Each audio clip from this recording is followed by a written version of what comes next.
আসসালামু আলাইকুম। হাতাটি তৈরি করার জন্য আমি প্রথমে হাতার কাপড়টা কেটে নিয়েছি। এটা লম্বাটা দেখিয়ে দিচ্ছি, যত লম্বা হবে তত এরকম লম্বা নেবেন। এখন আমি কেনুর মাপ অনুযায়ী এখানটায় মার্ক করব। তো কাঁধ থেকে ধরে কেনু পর্যন্ত হচ্ছে 11 ইঞ্চি। তো আমি সেই 11 ইঞ্চিতে এভাবে করে মার্ক করে নিচ্ছি।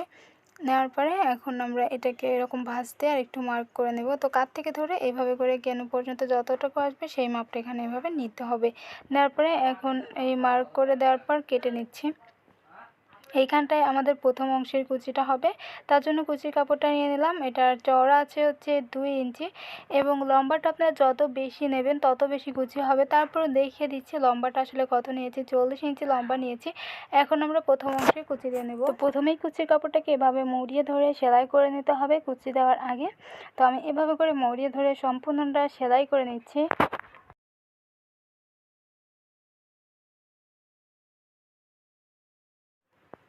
তো দেখতে পাচ্ছেন আমি সেলাই দিয়ে নিয়েছি।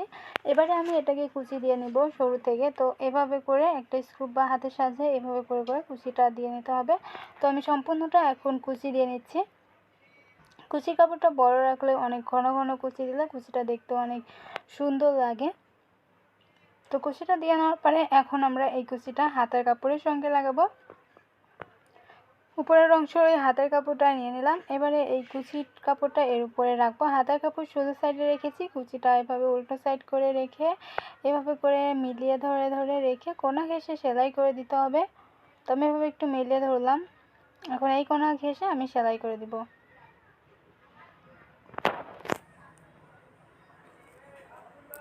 তো সম্পূর্ণটা আমি এভাবে করে সেলাই করে নিলাম। নেওয়ার পরে এখন এটাকে শার্ট করব না, এমনই থাকবে। এখন নিচের যে অংশটা ছিল হাতার ওই অংশটা নিয়ে নিলাম। নেওয়ার পরে এটাকে উল্টো সাইড করে এর উপরে রাখছি। দেখুন এই যে নিচে যে জয়েন্ট আছে ওই জয়েন্টের মাঝামাঝি থেকে সেলাই করব, যাতে হাতার জয়েন্ট পড়েছিল আমার, তো এইটা যেন সমানে সমানে হয়।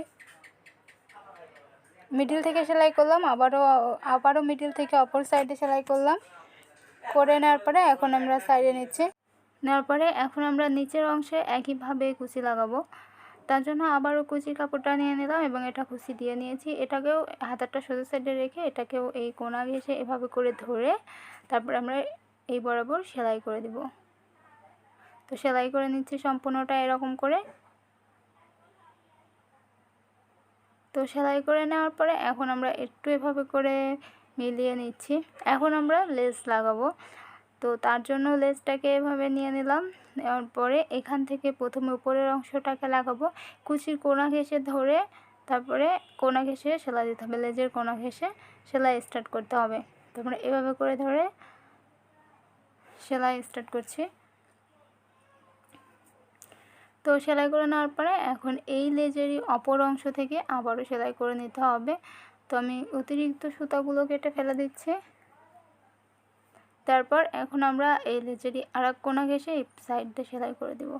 এতে করে ভালোভাবে লেজটার উপরে বসে যাবে। একইভাবে আমরা নিচের অংশটাও লেজটা লাগিয়ে নিচ্ছি। এখন এইভাবে করে সেলাই করে নিচ্ছি। প্রথমে একটা কোনা ঘেঁষে সেলাই দিচ্ছি। খেয়াল রাখবেন যে কুচির উপর দিয়ে যেন না হয়, আবার কুচি যেন দেখাও না যায় এক সাইডে, সেভাবে করে দুই সাইড দিয়ে কোনা ঘেঁষে সেলাই দিবেন। তো দেখতে পাচ্ছেন আমার হাতাটা কিন্তু বলা যায় রেডি হয়ে গিয়েছে। এখন জাস্ট এটাকে ডাবল ভাঁজ করে মেজারমেন্ট অনুযায়ী সেলাই করে তারপরে কামিজ কিংবা ফ্রক যেটা তৈরি করেন সেটার সঙ্গে এভাবে করে অ্যাটাচ করতে হবে। তো এটা এভাবে করে সেলাই দিতে হবে যে এইভাবে উল্টো পাশ করে তারপর মোহর অনুযায়ী মাপ নিয়ে সেলাই করে নিতে হবে। তো এই যে আমি সেলাই করে নিয়েছি এবং হাতটা একটু ঢুকিয়ে দেখিয়ে দিচ্ছি হাতাটা এমন হয়েছে। তো যারা আমার ফেসবুক পেজ থেকে ভিডিও দেখছেন প্লিজ আমার ভিডিওতে একটা লাইক দিয়ে দেবেন এবং বন্ধুদের সঙ্গে শেয়ার করতে ভুলবেন না। আর ইউটিউব থেকে দেখলে আমার চ্যানেলটিকে সাবস্ক্রাইব করে পাশে থেকে বেল আইকনটি ক্লিক করে রাখবেন। আজকের ভিডিওটি এই পর্যন্তই। সবাই ভালো থাকবেন, সুস্থ থাকবেন। আল্লাহ হাফেজ।